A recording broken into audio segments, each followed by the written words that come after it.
Pozdravljeni. Po mnenju mnogih navdušencev je Sergio Perez v sezoni 2023 razočaran. Ampak danes bomo lahko videli, da pravzaprav njegovi rezultati sploh niso tako porazni.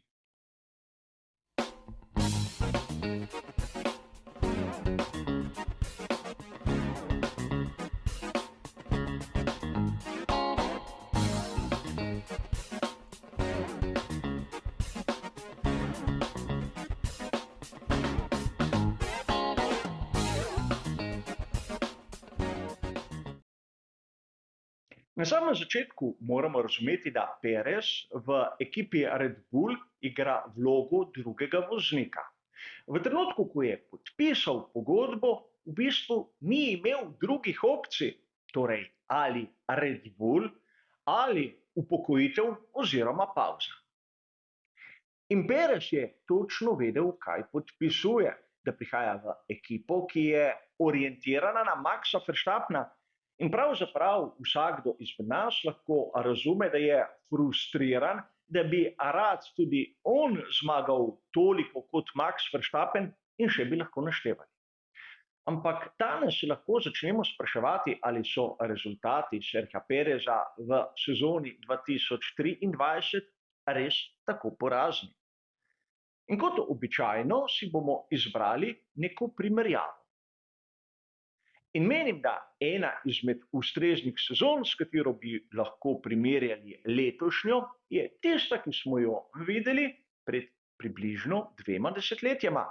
Namreč v sezoni 2002 pri Scuderii Ferrari sta bila Ruben Barrichello in Michael Schumacher. Tu je Ferrari F2002. Bolid, ki je zmagal vse dirke, razen 2 v tisti sezoni. In to nam pravi, da je situacija na prvi pogled dokaj podobna tisti letošnji.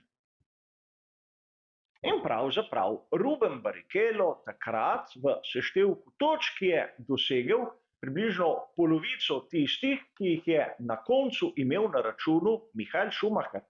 Letos med Perezom in Verstappenom podobna zadeva. In dvomim, da navdušenec smatra Rubena Barrichello za voznika, ki praktično je bil v boju za naslov svetovnega prvaka, ampak v naših očeh še zmeraj predstavlja nek prototip drugega voznika v ekipi. Namreč Michael Schumacher zagotovo bi imel težje delo, če mu ne bi Ruben Barrichello dobesedno branil hrbta. V trenutkih, ko je Schumacher imel težave, je znal Barrichello vskočiti, doseči zmago, jemati točke nasprotnikom. In čeprav letos je Max Verstappen v bistvu v takšni formi, da veliko pomoči ne potrebuje, seveda v tistih 2 priložnostih je bil Perez na mestu. In konec koncev, razen 2 dirk do sedaj, Perez je bil zmeraj v točkah, ne zmeraj tam zgoraj na zmagovalnem odru, ampak kot sem povedal, še zmeraj je dosegel približno polovico tistega, kar ima na računu Max. Tu primerjava sezono 2002 je rahlo težja, kajti drugačno je bilo število dirk in tudi sistem točkovanja ni enak. A vseeno, razumeti moramo, da v ekipi, ki se želi zmagati, mora biti postavljen prvi in drugi voznik.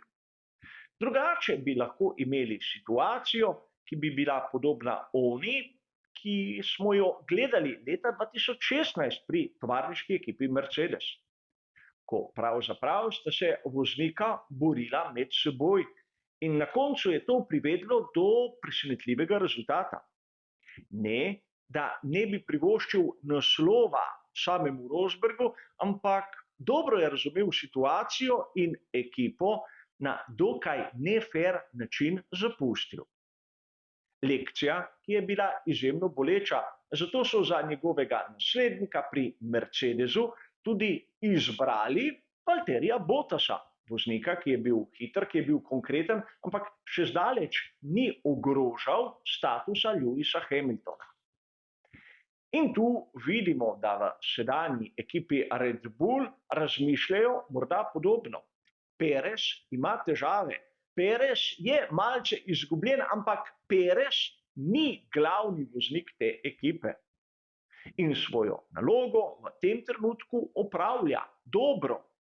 Seveda ne zmaguje, ne ogroža Maxa. Dirke zaradi tega so verjetno v očeh marsikaterega navdušenca malce manj zanimive, malce bolj dolgočasne, ampak če gledamo malce širšo sliko, bomo videli, da pravzaprav Perez tudi s temi svojimi pomanjkljivostmi v bistvu odlično opravlja svojo nalogo. Namreč, če bi bil bližje Maxu, bi morda povzročil tudi večjo napetost, večjo nervozo in to bi pomenilo več napak in na koncu manj točk. Nažalost, moramo razumeti, da v svetu Formule 1 je poglavitni cilj zmagati in ne zabavati gledalce na progi in pred televizijskimi ekrani.